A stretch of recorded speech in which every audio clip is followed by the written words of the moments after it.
that have really embarked onto the fighting of Ebola to ease the spread and sure that the few that have been affected with Ebola get well very soon. Good morning and welcome on to today's edition of New Day. My name is Regan Mugabi Luke, and today, as usual, I'm joined with Dr. Semalu Charles as we talk on two stories, being that it is a public holiday. It is Ugandans. We are celebrating Heroes Day. Good morning, Doctor. Good morning. Good morning, John. Today it is Heroes Day. Yeah. Baba, who is your hero today? I'm not sure I do celebrate it at that very level, but because when you live in a society, there are things that you have to, there are things that you have to learn to live by. How Uganda comes at a level of celebrating people and all that. They're done globally. We may not be in a position to understand exactly what the procedures that are taken to identify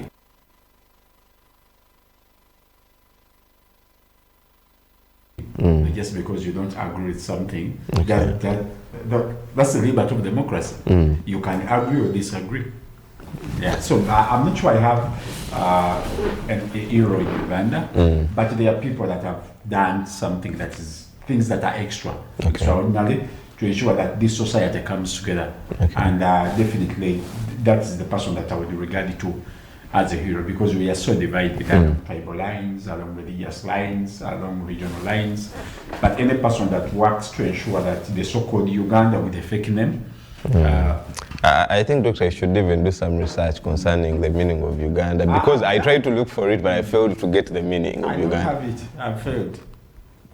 I don't know the meaning of the word Uganda. Yeah. So, but of course, the identity called Uganda is it's something that brings up so many cultures, so many tribes, so many people. So in order to live within that very culture or to live within that very identity or nation or state, there are things that you have to agree on together as a state, that this is how we are moving forward. So celebrating heroes is one of them. There are so many outstanding heroes. Actually, one of the biggest challenges that we have as Uganda, Kenya has tried to have a little bit of it. Tanzania has tried to get a little bit better. And Rwanda, not of Uganda, is what we have what we call a national character. Okay. How do you define a Ugandan? Ugandan. Like what are some of the things that bring Ugandans together? The culture. No. The food. No. The only thing that brings Ugandans together, irrespectiveness of their political identity, tribe, and all that, is the Uganda Cranes. The team. The team. Only the team. But but not all of them. Some people don't even mind about it. But then if you... I'm not saying that 100%, but at least when Uganda Cranes is playing, you can really feel the unity. Yes. Yeah, and most especially actually in the last campaign when Uganda was going for Africa Cup of Nations. Come on, people support. I have friends that had to fly from the US to come and watch Uganda Cranes play. Women. Actually I was staying somewhere at that time and all my neighbors were moving out of the house and I was like, I'm getting embarrassed. And so the Ugandan Cranes is something that brings Uganda together. Okay. Now when you move to Tanzania, Tanzanians identify themselves as Tanzania. First of all, they have one language. National language. They all speak Swahili. That is something that brings them together.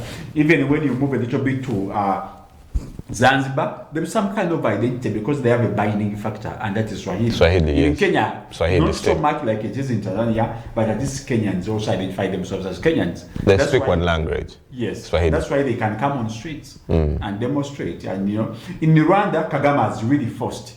Yeah, of course, Rwandans do not behave. There's a lot of fear in the Rwandan society, but at least there's some kind of identity that Rwandese are trying to achieve. But in Uganda, apart from Nambole, that's a fact. But okay, Doc. So we have nothing that unites us as Ugandans except the Uganda Cranes. We have so many things that divide this country. We have more things that divide. There is a campaign of late. I'm seeing people are campaigning for at least we should have one language, and that has to be Luganda. Being that when you go to the northern part of the country, you find someone speaking Luganda, and being it's one of the language. Actually, it is a common language that is being used by very many people. within the country. When it comes to trade, you go to the western, you go to the eastern, you go to the southern part of the country, you find someone speaking Lugandan. And very many people came out to advocate that at least we should use one language to as our symbol of unity, and also being that we can all understand each other through that language. Yeah, I think one of the failures of the NRM government has been that they failed to identify so many things that unite Ugandans, because if President Museveni has been in position to take us for 40 years, there are things that should not be debated about right now. Number one, the minimum wage. Number two, the official or the national language. You know, they are trying to force Swahili. The government has so much tried to force Swahili. But for some reason, Ugandans are not interested in Swahili. But actually, even in schools, kids go for French or German, and they leave out Swahili. Yeah, Yet I remember, I remember the Ministry of Education came out and said that Swahili, every student has to take Swahili add Swahili onto the subjects that he or she takes. But we don't really know what happened after that. Yeah, they've tried, but it's happened to Swahili. But the society, of course, there are specific tribes that have picked it up. It's an official language in the military. They've so much picked it up. But the society, so many people have rejected. So they prefer to go English, they prefer to go those languages. Oh, but we speak English in Uganda. Yeah, no, among the two countries. I think I would say. The official language is, English. So if you fail to get a language, at least you could have some form of identity. But besides, this is the reality. Besides going to Nambole or Nachiva and supporting the Ugandan Cranes, nothing brings Ugandans. The celebration that you've just had of late is Arsenal. This is the and the president came out and said, people, instead of going to work, you're there celebrating Arsenal. Yeah, because Vipers weak, because SSC Villa is not supported, Express is not supported. So how would you, I don't know if you follow the Premier League. Actually, one of our stories, I think we should start from that. Which one? The story of Iran and America. Actually, I asked Sam Derrick when you brought that story. He told me that Iran, they will play World Cup, but surprisingly, they will be moving every day. In case they have a match today, they will be going to the United States to play the match and then come back to Mexico, and that's where they're staying. Yes. That's where they're doing their training, and that's where they're staying. The Iranian team. Yes. Now, the arrangement was initially America denied access to Iran to get into the World Cup because they are two battling countries. But because of pressure and because of advocacy, people were like, no, this is not an American event. America is just a host. Yes. And America is just a host because this World Cup is hosted by North America. It's a combination of America, Mexico, and Canada. They are, But surprisingly, all matches that Iran is supposed to play, they are supposed to be played in America. Somebody came out. Someone fixed it. That all their matches are in America. Was it intentional? At some point? Probably it was intentional. But the most disturbing part was about Americans. I mean, the players of Iran were denied access to the American soils. This is what they have to do. They have to come like a day they are going to play. After playing the match, they go out of America because most of their games are going to be in Arizona. Arizona is almost it's not very far from Mexico, so people can either come by plane or they can, it's not very far. It's I think a 2 hours flight. It's not a long distance. But it was not only that. Almost 14 members of the national team of Iran were denied access to the American soils. They were denied, the coach players, because they say that all people that have a connection to the IRGC, Iran Revolutionary Guard Corps, they are not allowed on American soil. So they were denied access. They are not they are not allowed to come.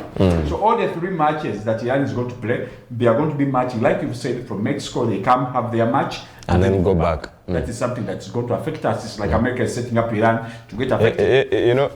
Actually, very many people didn't mind about what really happened. And for starters, I was talking with Sam Derrick, the sports doctor, and I asked him, and he told me that him himself also didn't expect things to be like how they are. He expected, being that this is a tournament, a World Cup that actually collects all different nations at one, because it unites us, football. And he said that he expected at least those people to be allowed within the country, but later on, to his surprise, they were denied access onto the United soils, as you've just mentioned it, and they were told they have only permitted them to come and play. After their match, they should go back. Yeah, they should go back. That's how America. Actually, it's not only Iran. Even Iraq has had issues. Even South Africa. Actually, South Africa dropped out of the tournament. Even South Africa, like people have got a lot of they put a lot of tough terms and conditions for the people of Iraq, because Iraq in the first 40 years, it's coming back into the World Cup.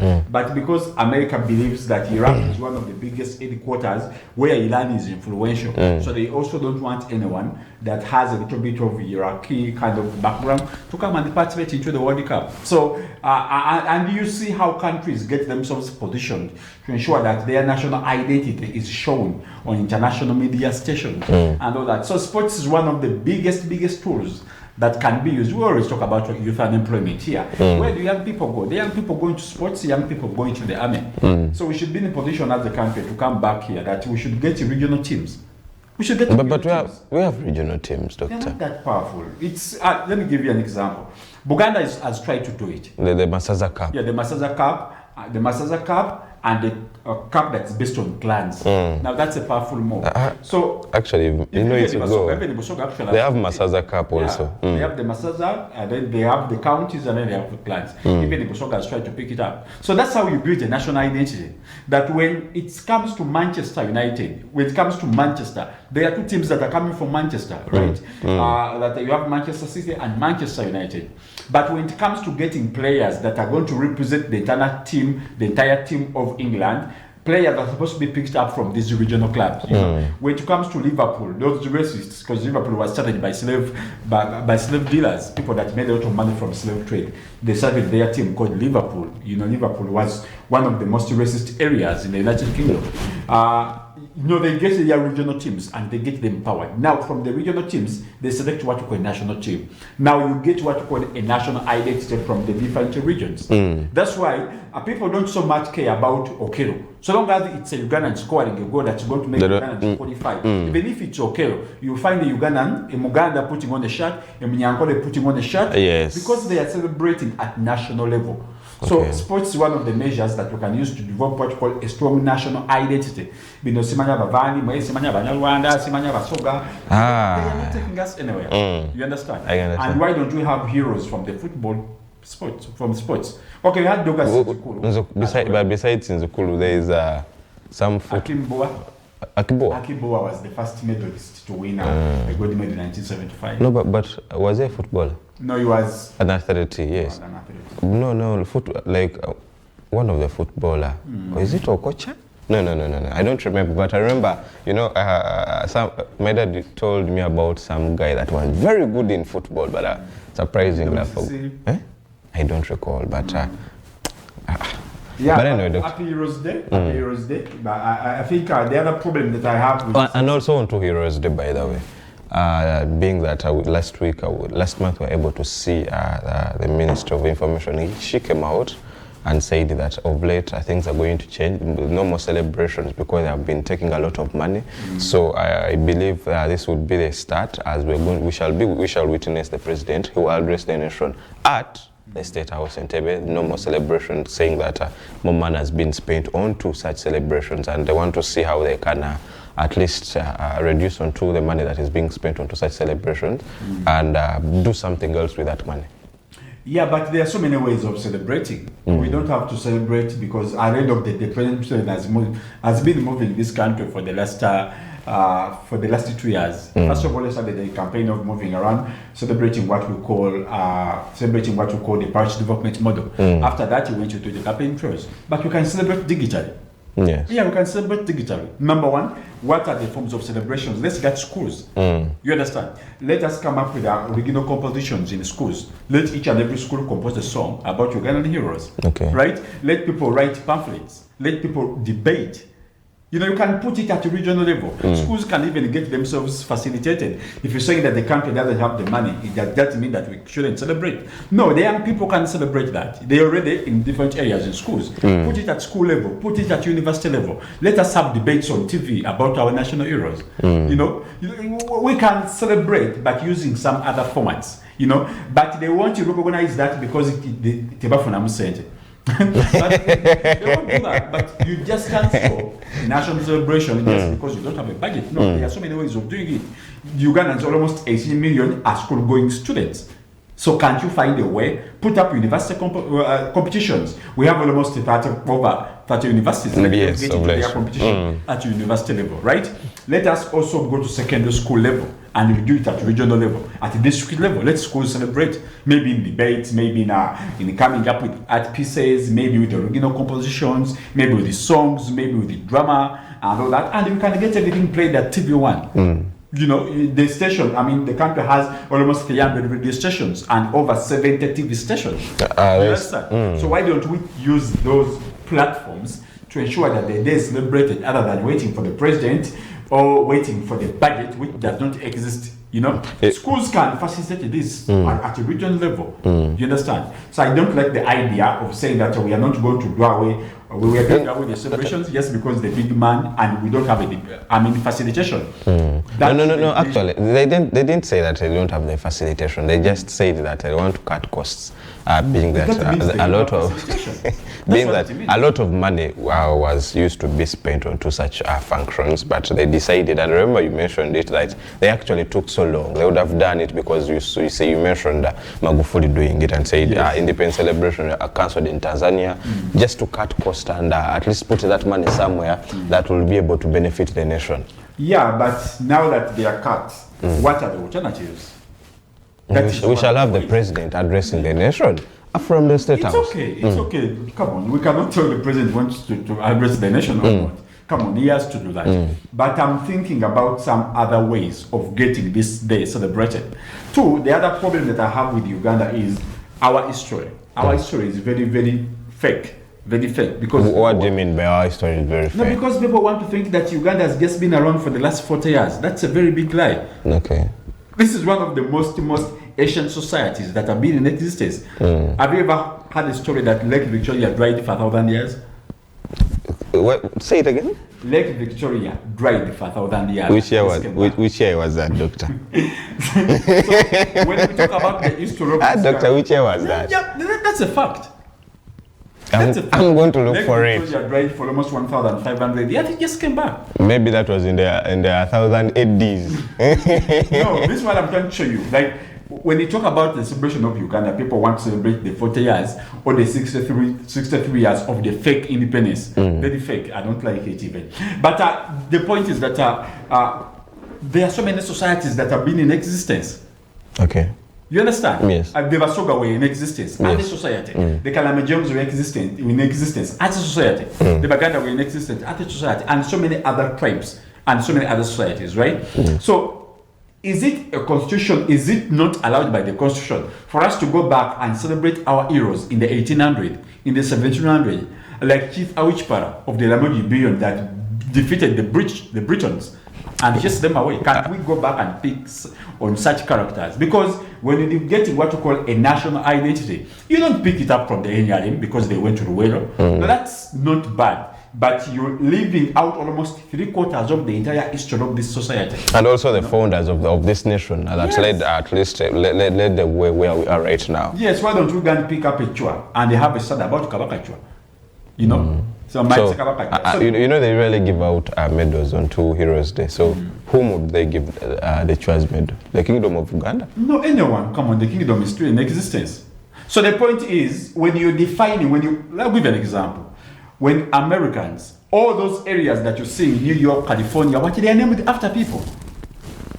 They are named after people. They are named after people. So you don't pick up a conversation. One of the biggest days they celebrate in France is the Bastille Day. The Bastille Day is when there was a French Revolution. The French Revolution, I think, in 1789.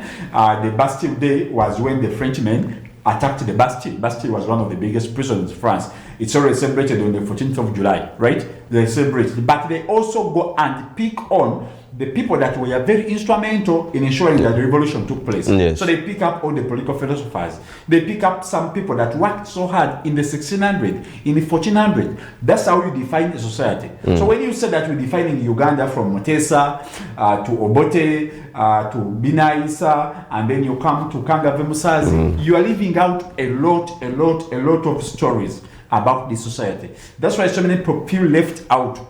So when we talk about the heroes, they are supposed to be people that fought in well.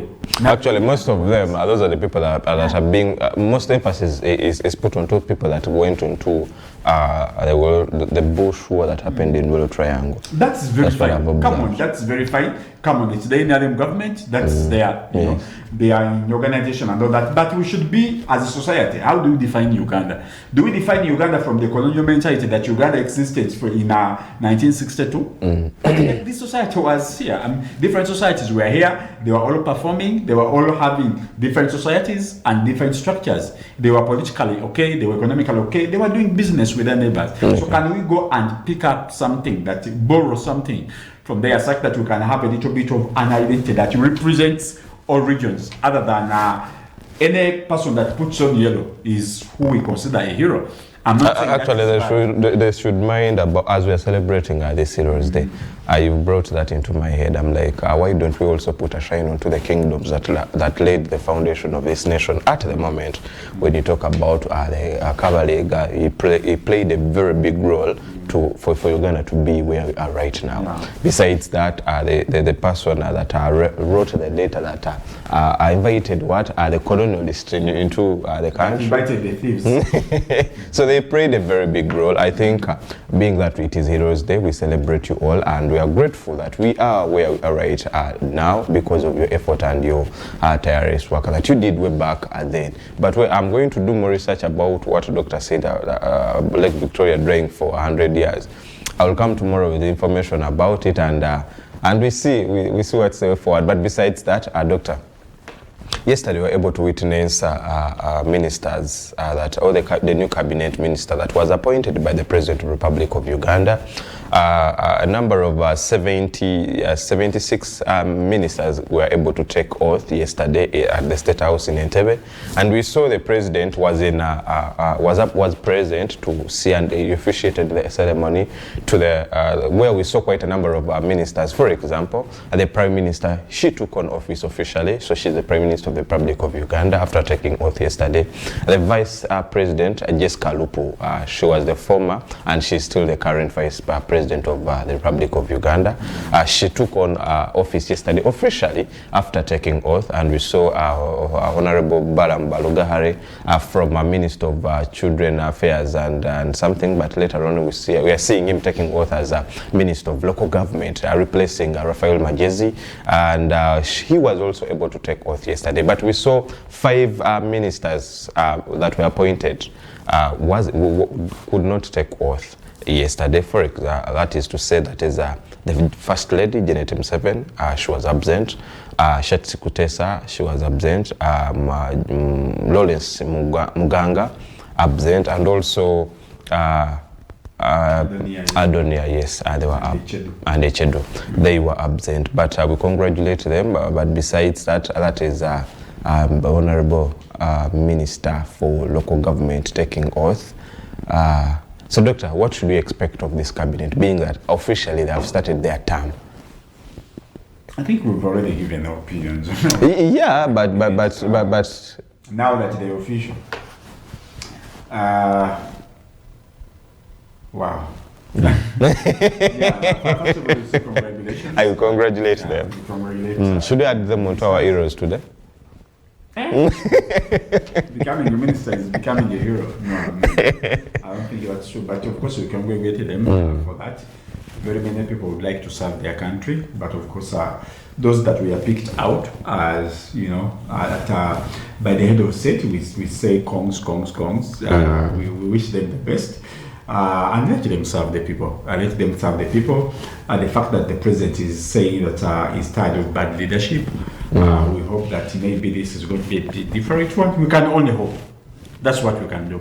We can only hope that they perform, they do the best of what they can do to ensure that Ugandans get the best service that they need to get from their country. And being a minister or whoever gives you leadership, that's a very big challenge. It's a very serious responsibility that you're supposed to take, and ensuring that you do what you're supposed to do. That's one of it's one of the biggest opportunities any person would like to have to serve his country or to serve their country, most especially to people like Honorable Jessica Lupo. She has served into the army, Yes. serving into the ministries. She's serving as, she served into the army. She was a Minister of Education, Minister of Education. Now she's serving in as a Vice President for the second term. Come on, that's beautiful. It's very beautiful. We wish them the best, such that they can get, they can give us the best service. They can give us the best service. That's very beautiful. Yeah, that's and that is Right Honorable former Speaker of Parliament, Right Honorable Kadaga. She took oath as second deputy Prime Minister of Uganda. The office she has retained. She held that same position in the last cabinet, and still she held it into this new cabinet of the parliament, and that is Norbert Mao. Well, no matter the allegations from the Democratic Party, but Beatrice is it, the one in green.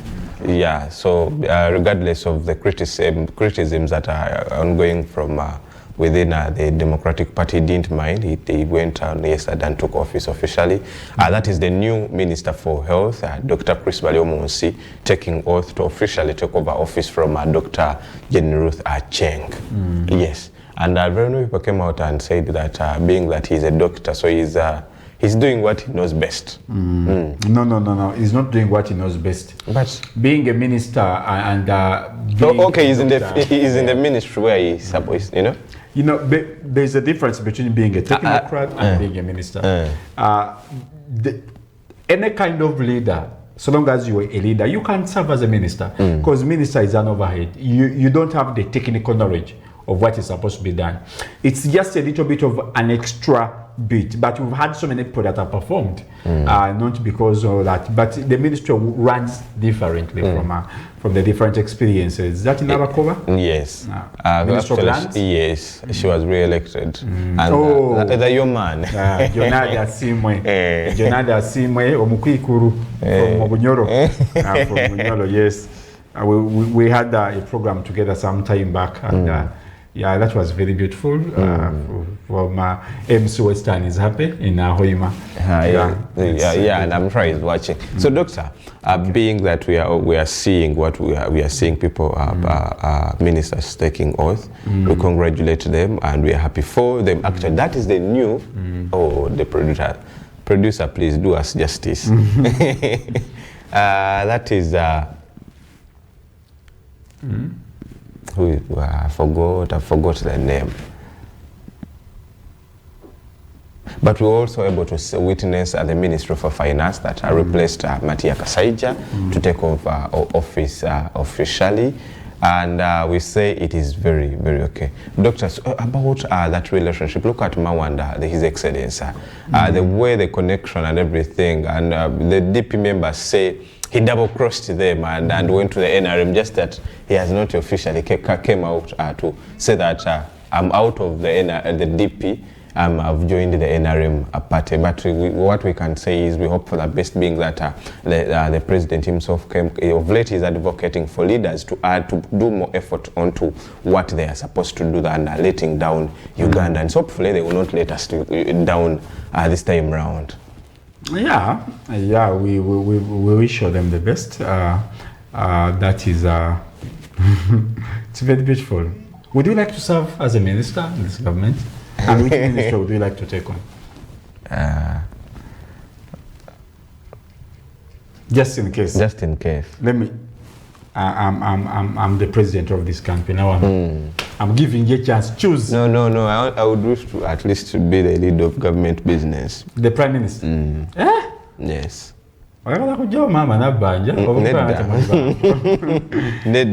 that of late the country has been dominated by youth, so I know what's so down why not here. a minister of gender and like that? That's why young people. No. At least there will be able to do something for fellow youths in Uganda, because I know what it means to be a youth in Uganda. Okay. The unemployment, less opportunities in life, struggles here and there. But of late, we are seeing government has a lot of projects that can benefit and uplift livelihood of youth in Uganda. So I know where to tap and I know what to do. Okay. Trust me to that.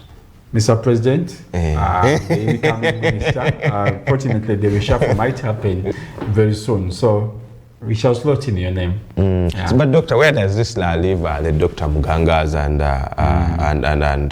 I will not mention about the First Lady because there is no clear letter that came out. She missed the vetting. Yeah. She missed the oath, the swearing in ceremony that happened yesterday. And also, so we cannot talk about her, but what we can talk, we'll talk about the other four, being that have issues of dual citizenship. Where does this leave them when it comes to the political scene of Uganda?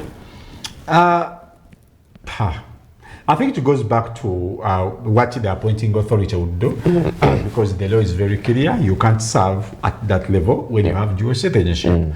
And you really, really wonder how the president was in a position to make that kind of a decision. Because I'm sure he knew and he did some research onto every person that was there. But there's a lot of there has been a lot of controversy on how, most especially with Dr. Muganga, how he was refuted, how the deputy speaker was in a position to pick up a report from under the table. It was a little bit very chaotic. It was not very right. It was not very right. I think they should make this transparent.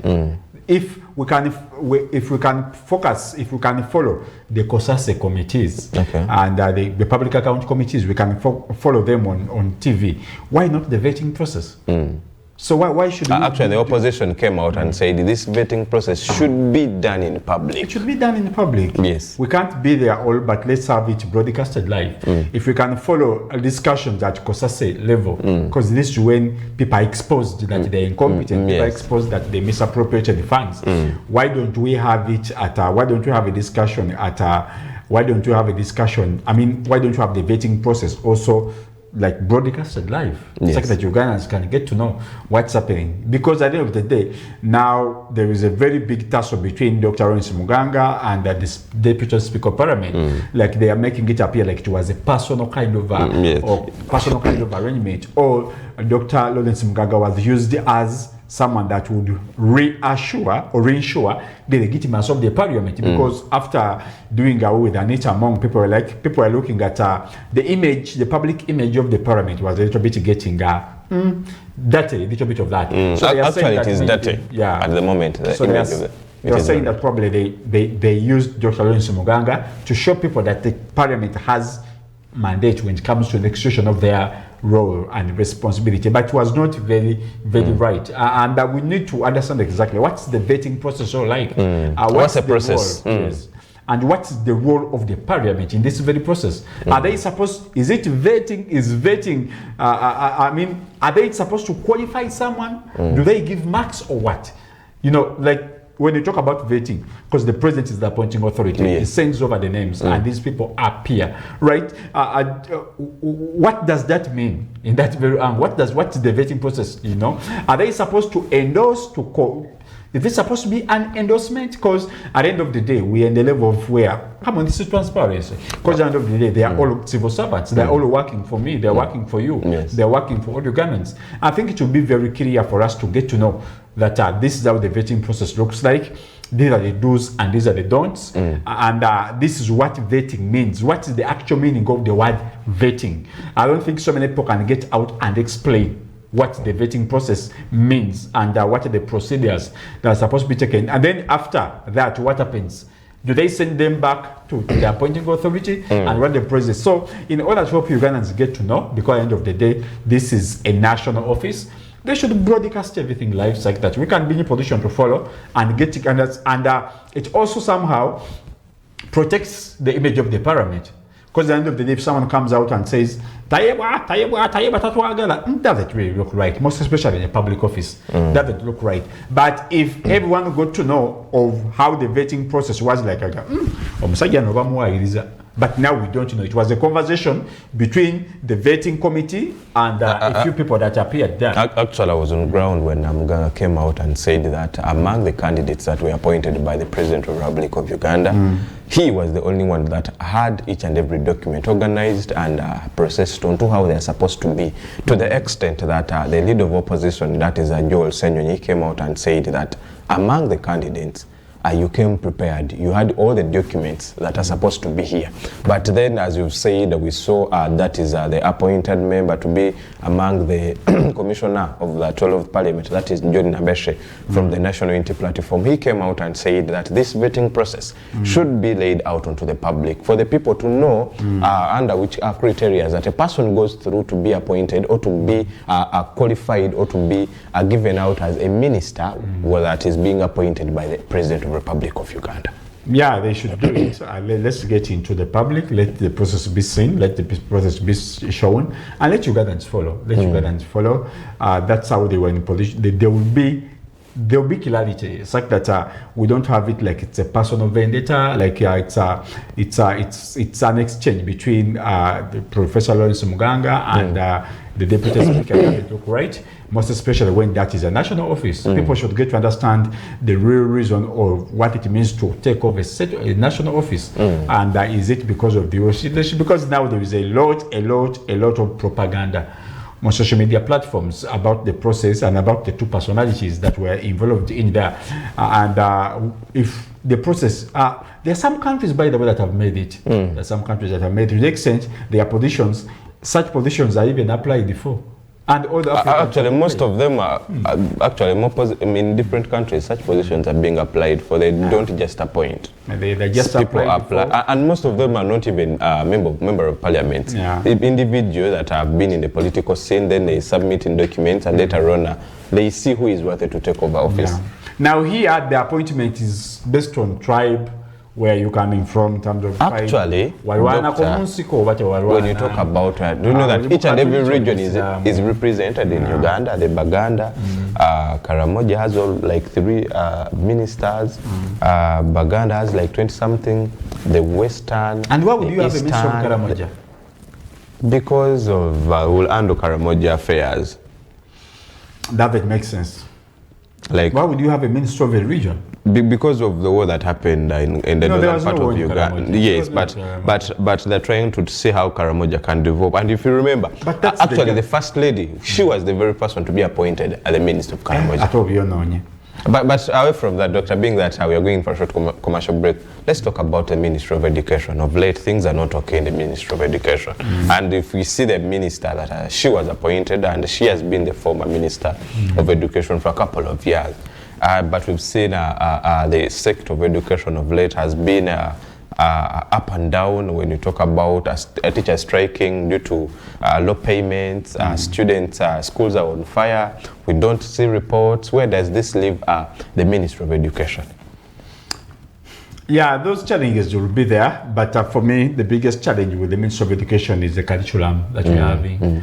Because the curriculum is what gives the society an identity. Who are we producing?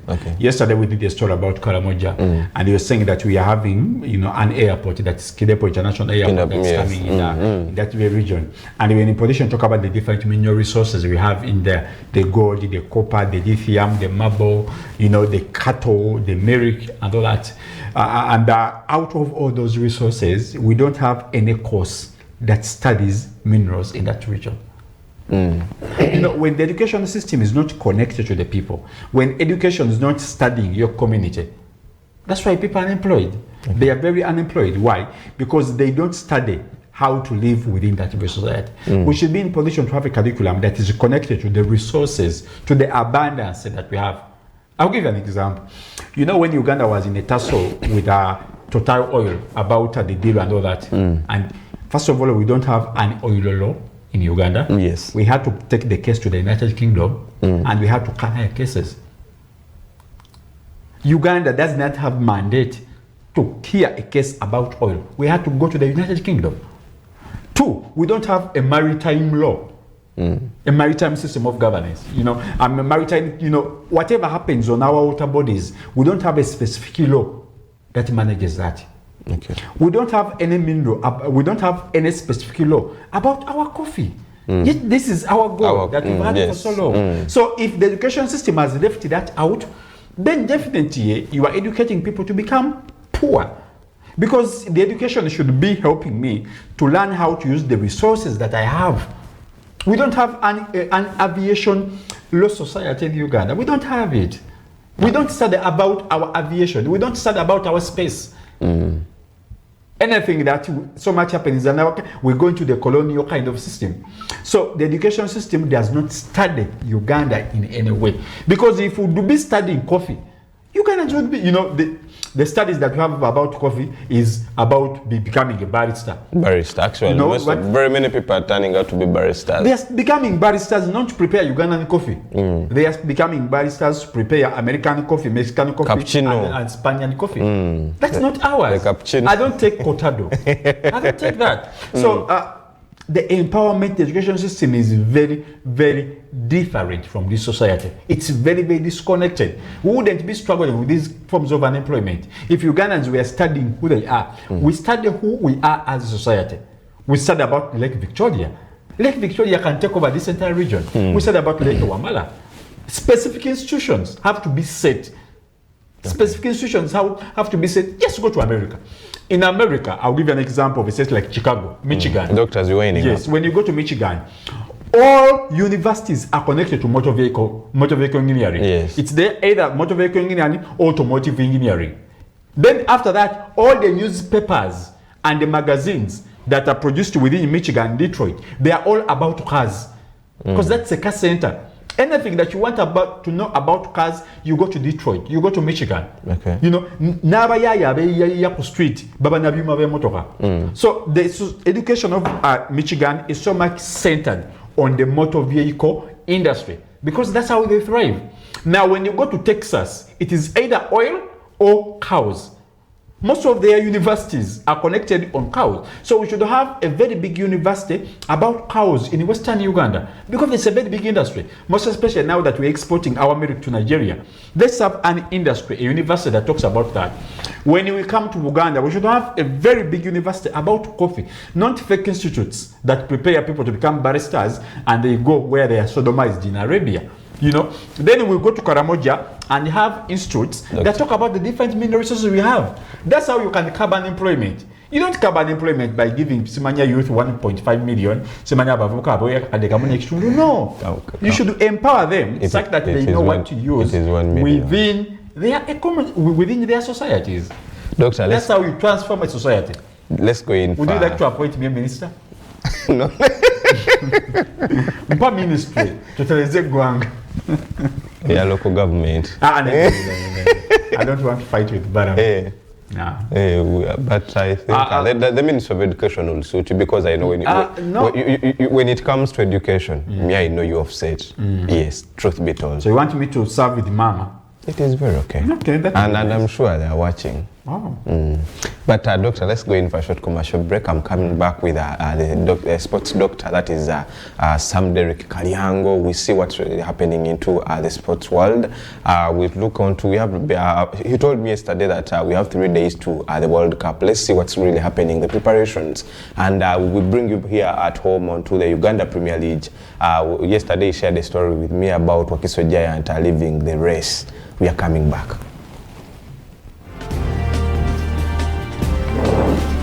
Dr. Minister of Education, Kuva Magazine.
McHenry of Canada, all of them have been flooding to China.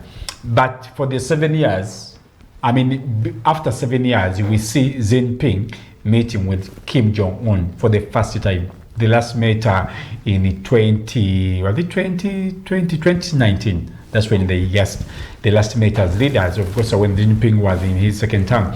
But of course, the relationship between China and North Korea is the relationship between China and North Korea has not been that so much clear, most especially in the last 10 years. But instead, North Korea has been so much connecting to Russia. Now, that's not good to China, because China is the immediate neighbor. Yes. Because what you call Korea, the Korean peninsula is located on what you call this side of the northern part of the China Sea. And if you happen to look at where it's located on the northern part of the China Sea, around there. So I think Kim got a little bit scared, because during the war that is going on, actually, that is still ongoing between Russia and Ukraine, Kim Jong-un rather. Okay, no, this dynasty somehow confuses. The first one that started this dynasty was called Kim Il-sung. The grandfather. He became the leader. He's the guy that led into the division of Korea, because Korea got divided after Civil War.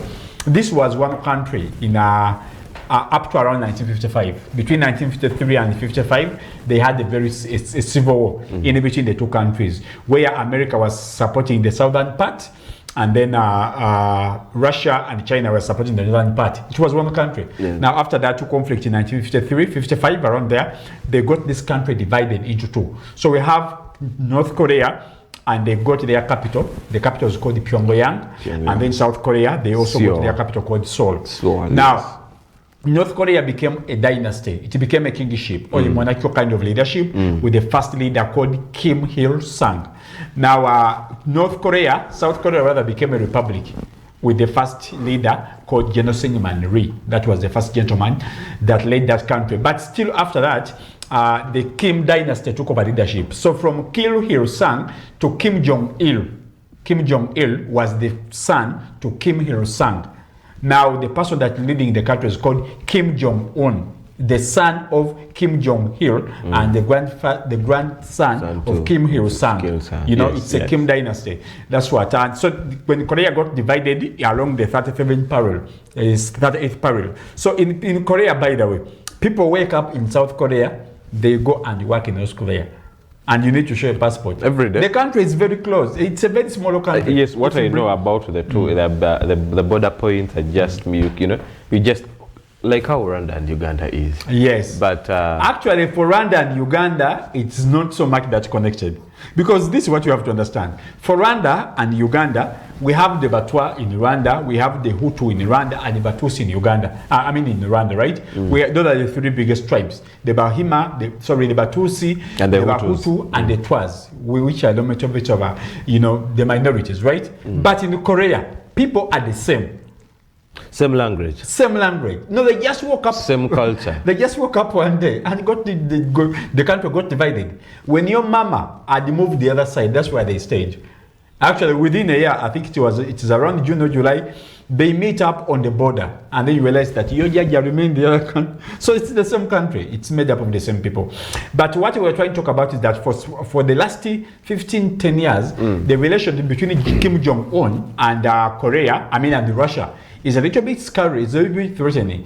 Though the relationship between China and Russia is a little bit okay, but you can't be a Xi Jinping and then you just let Russia come and have that kind of relationship with your immediate neighbor. Right? So that's why North Korea was in a position to provide a lot of weaponry to South Korea, to the Russians. Actually, not only weaponry, they also sent forces, because Korea sent almost 15,000 troops to the Russians, to Russia, to go and fight in the war in Ukraine, the conflict that Russia started.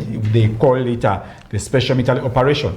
Now, the point that we're emphasizing here is that if you're Kim and you are in China here, you really want to establish a relationship again as well with the Russians, with the Koreans. Because at the end of the day, if you just let it be that Kim Jong-un is just connected to Russia, yes, too.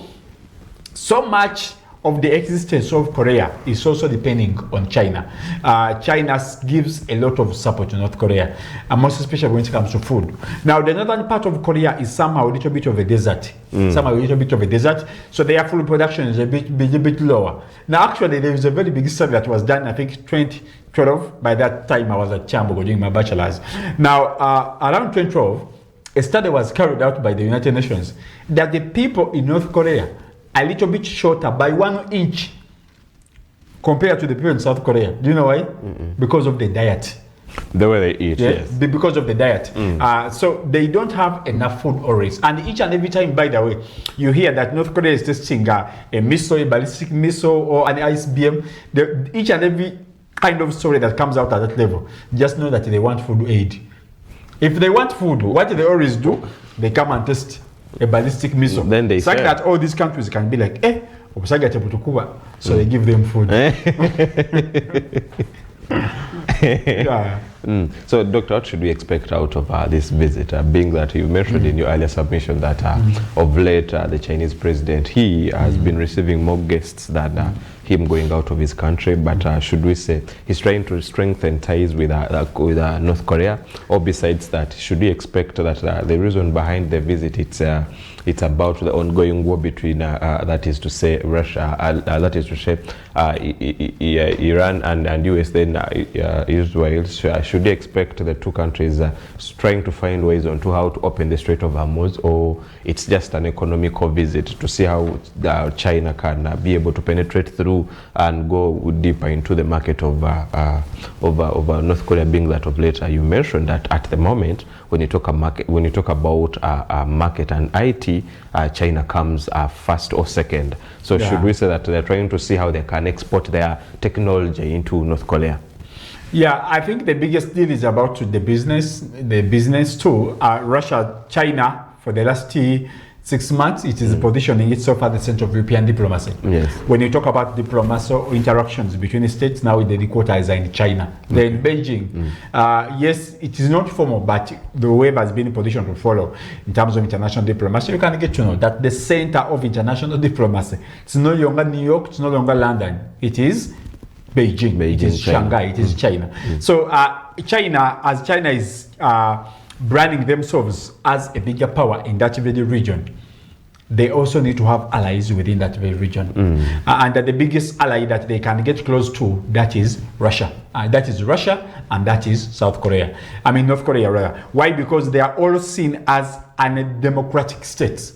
Because the democracy that they have in China, the democracy that they have in Korea, the democracy that they have in Russia, it's not the democracy that they have in the US. No, in the US, like Trump was in position to attend a football match last night, a basketball match, and he was bored. It was at New York Knicks. Yes, but I saw the match. Yeah. So as he was following around, people were booing him. Yeah. What brings you even New York? When he stood to salute the national anthem, people were shouting. People were shouting. You can't see that in North Korea. But Doctor, besides that, that's the first footage that we've ever received from North Korea. The inner, the airport, everything. It is the first. Yeah, that country is very developed. I'd say yes, developed. We so much want to talk about South Korea because it's the same of Hyundai. It's the home of Samsung. South Korea seems to be a little bit very developed in terms of technology, most especially when it comes to industrial technology. But North Korea is so much developed when it comes to military technology. And for them, by the way, they have some of the most weird nuclear protocols. I don't know if you've ever heard of what's called nuclear protocols. In America, the American nuclear protocol says America hits you with nuclear if you have hit them first. I don't know if you're getting me. Yes, America is allowed, the American Constitution says that America retaliates or responds to a given country using a nuclear weapon if that country has attacked America first. With the nuclear weapon. Yes. In North Korea, even if you hit them with a gun, with just a simple bullet, they retaliate with a nuclear weapon.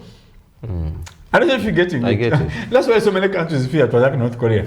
Because for them, they don't say, Simanya, Omar took by nuclear, and I took by nuclear. No. Obama could be a sas, Yakutuza upon nuclear weapon. That is, that's how it's a little bit very sophisticated. That's why so many people fear that state. So the relationship is actually, if you happen to look at the map of North Korea is just connected to China. The Korean Peninsula is just connected to China. China. It's just it's not even it's not even as big as a province in North Korea of China. It's a very, very small country. So they can't so much live sustainably independent of China. So that's why China influences a lot, not only in terms of food aid, also in terms of technology. Like I've said, they've so much invested too much into military technology, not this other kind of technology. They so much rely on South Korea. That's why, like I've said, people wake up because South Korea is very small. And because North Korea, it's what America did. When America went into a credit crunch, they put up industries in China because labor in China was cheap. Yes. So that's what South Korea also did. North Korea, because they're a little bit over not okay in terms of economic setup, South Korea sets up industries in North Korea. So North Korea is more of a production center of South Korea. But whoever stays in South Korea, whoever works in North Korea, from South Korea, you don't sleep there. You go, show your passport, go work, come back in your country.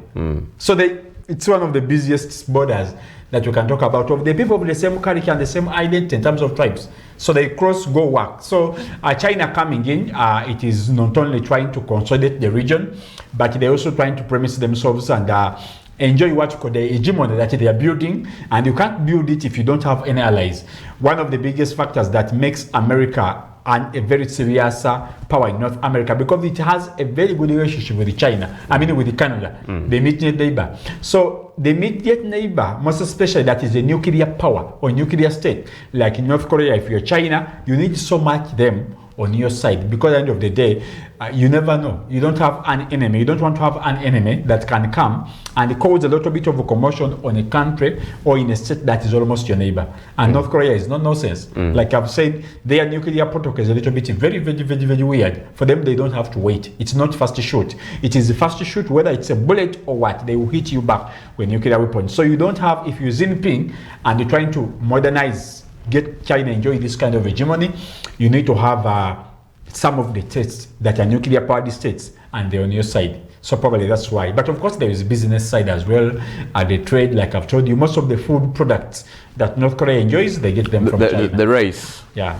All right, Doctor. I'm from North Korea. I'll bring you back onto the African continent, where we witnessed the president of South Africa, that is His Excellency Ramaphosa. Do you know that the president of South Africa is our in-law in Uganda?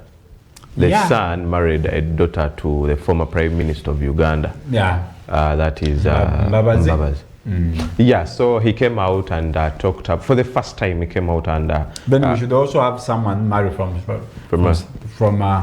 the Ramasa family. But can you handle the accent? That click sound.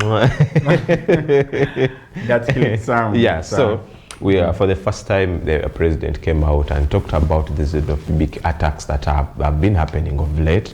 Remember, these affected mostly the Western African countries, that's to say Ghana, Nigeria, and also the East African countries. And of late, a few days back, we've been able to witness quite a number of Africans from Malawi, from Zimbabwe, vacating South Africa, and very many clips circulated onto the social media platform, and very many media houses were able to publish stories concerning Malawian citizens saying goodbye to South Africa, claiming and saying that they have gone back also to develop their countries so that they can have peace and ways on to how to see that they can prosper and go further. And of late, last week we did a story where we saw quite a number, the first bunch of Ghanaian citizens that were taken back to Ghana after the attacks that were being carried on to them by the South African citizens. And we saw the government of Ghana came out and say that they'll give them something as a capital to start up business, being that most of their businesses were affected in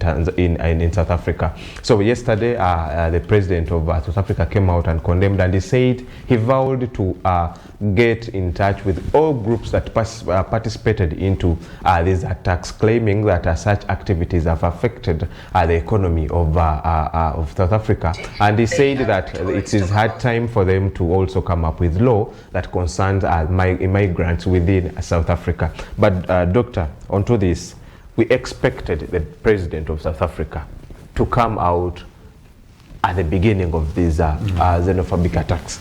To the extent, the president at the moment is saying that he will make sure that each and every person, groups that participated into these xenophobic attacks, will be prosecuted, will be taken to courts of law, and will be handed over by the law. But I saw personally, I saw security personnel also being part of the activities.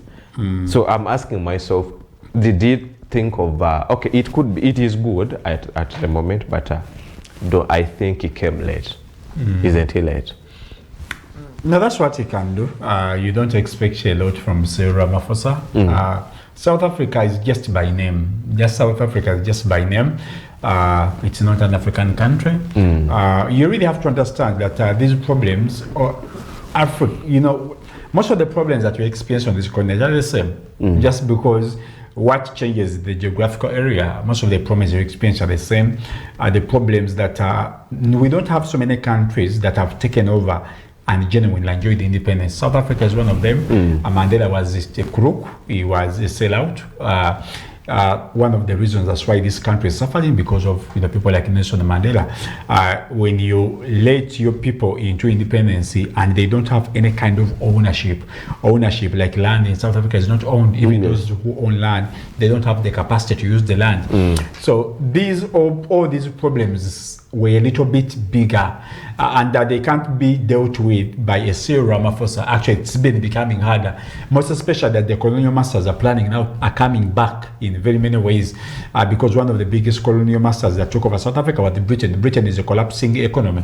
They don't have an economy. They fail to have 5 prime ministers. Everyone who comes in runs away because they cannot fix the economy of Britain. So you know what it means? It means that they need to have a lot of control in the diamonds that are being mined from Kimberley.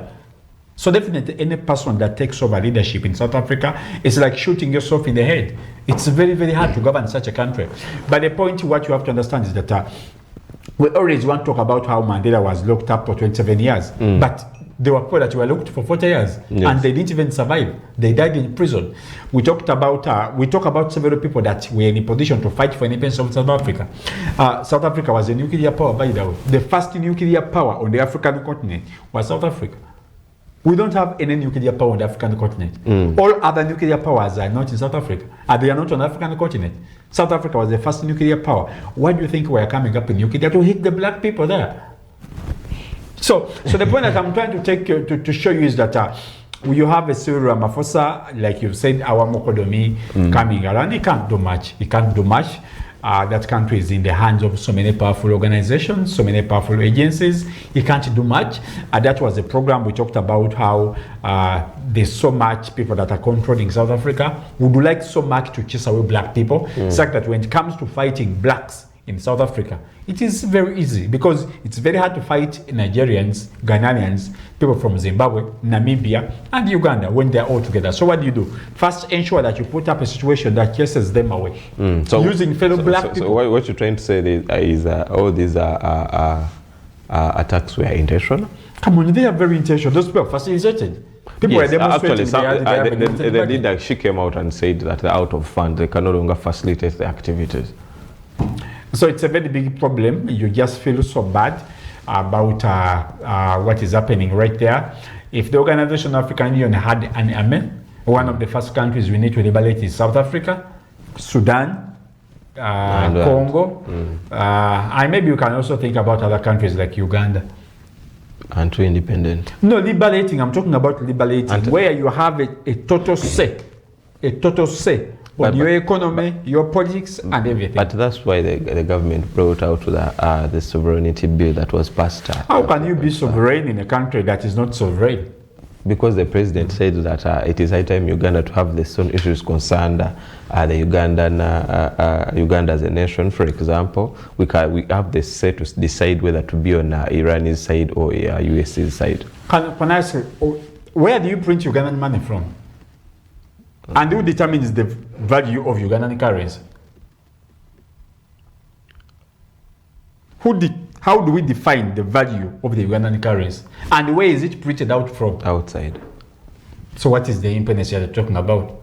You think independence is when Uganda vote for Budia Frank? No, that's not independence. On the African continent, we had the window. We had the window of liberating all African countries. That was in the 60s, but there was a very wise exploiter or globalist. That guy was called Clement Attlee. He was one of the last prime ministers coming from the Labour Party. He came out and said, there is a wind of change. There is a wind of change on the African continent. Yes. You understand? You know what we do? Let us ensure that we give them fake independence. Because if they chase us by themselves, it will be very hard for us to go back. But let us do a handover formally. That was Clement Attlee in the 1940s. After World War II, let us ensure that we ride with what we call the wind of change. In other words, you are saying, let us influence what we call the wind of change. Now we start the discussion of decolonization after World War II. Now, if Africans had gone that wild like they were in the 50s and the 40s, man, this continent will be something else. But of course, in order to ride on the wind of change, they came up with the fake organization, IMF, World Bank, United Nations. All of them came and started up putting up orders and principles that for all African countries, they have to get money to build to do what you call nation building, right? To do the infrastructure, all that. And in order to get that money from World Bank, you need to be in a position to accept the following terms and conditions. That's why we have a lot of loans. Our countries are having a lot of loans that we can't pay. And the only approach or the only solutions African leaders have is to tax the economy. If you really want to get out of the national debt that you're having, the government puts up, there is a tax on it, tax. There are taxes everywhere. Why? Because the government needs to get money. They need to get the money such that they can be in a position to influence and meet the budgetary demands that the country is meeting. And the more they do that, the more they suffocate the economy. So in other words, the problems that in South Africa, it is not only an identical problem, it's an identical problem rather that the entire continent is facing. Yes, we might be so much cracking down, maybe laughing at them, but Uganda is not so different, Nigeria is not so different, Congo is not so different. The problem that we experience on the African continent are the same. And in order to get ourselves liberated, we have to act together because we don't have any independent country that can fight and chase away the colonial masters. We have failed on that. So what you see in South Africa is what's happening in Congo. Congo is not okay. South Sudan is not okay. Sudan, Khartoum is not okay. Burkina Faso is not okay. Mali is not okay. Niger is not okay. Kenya is not okay. Tanzania is not okay. Uganda is not okay. So it's a very big problem. You just don't want to look at it. But of course, Cyril Ramaphosa, as the head of state, he needs to come out. You need to come out and speak and say something that, show people that you are in touch. But let me tell you something, the people that are facilitating the xenophobic attacks are more powerful than Cyril Ramaphosa because the white man cannot leave one of the richest planets actually on the continent, on this planet. Actually, me as a person, I condemn the activities. Yes, it could be good, but remember that also very many South Africans in different parts of the country, on the continent, the activities weren't good. And it's not the first time that we are seeing such activities being carried on. Nanti, you're losing the point. The point is, each and every country has ways of dealing with how they want to deal in, right? Okay. Now, for me, I'm against that. Why do I need a passport to enter South Sudan? No, you don't need a passport. I don't need one. Yeah. So the moment you say that South Africa is independent, and the moment you say that, yes, there are so many South Africans in other African countries, why should it be like that? Why do I need to be a Ugandan to access South Africa? I should be in a position to move everywhere. That's what's happening with the European Union, with a population of 550 million people. Actually, they can cross with They can cross. Yes. Someone in Barcelona can come in Manchester, watch the game, go back to Barcelona. Yes. Someone in Hungary can come to Berlin, watch a game, go back to Budapest. True. That's how it is. So they are moving together with a single currency and the same customs union. They don't need anything. All of what you need to do is to identify yourself that you come and give in your country. So the biggest problem that you're looking at is the simple identities that we have that are not helpful. Last time I was sharing that Aliko Dangote said it is very expensive for him to transport his oil to Ghana, a neighbor, than it is to take it to Spain. Yes. You understand? Yes. And what happens to the Africa Free Trade Area, the after treaty that we got involved in? So if you look at South Africa as a single state, then you're missing out the bigger picture. The bigger picture is all what African countries is experiencing in terms of challenges. They are the same. And we can't blame so much South Africa for failure to come up with the right approach, because all African problems are the same with different heads of states. Doctor, your last word as we are winding up with the show. Ashi. Me, I would love to congratulate our very own, that is Kamoga Swabra. She was voted as Miss Buganda Tourism for Maugola constituency. Really? Yes. Yes, she was voted, and I would say she has the crown now as Miss Tourism Maugola. Kongus Kamoga. Congratulations, we congratulate you as TV1. Miss Buganda Maugola? Miss Tourism Buganda. Miss Tourism Buganda. Where is Maugola? Where is that? Sam Derek, where is Maugola? Because here we are in Chadondo. Yes, I think Maugola is outside of Mitiana. Where is it? But no, I think Mitiana districts are wrong that side. I think that's where Maugola is, yes. Okay. That's where Maugola is. So we congratulate you, girl, and I would say the sky is the limit. Congratulations upon your win. We know and we believe the sky is the limit. We cannot go beyond this. Thank you so much for keeping up with TV1. It has been New Day, a show that kickstarts your morning with information at hand, with integrity at hand. And I believe we shall meet same day tomorrow, same station. Skilling Uganda is coming next. Don't miss the class in your sitting room, being that it is a public holiday, as well as we honor the heroes that sacrificed a lot for our nation, Uganda, for God and my country.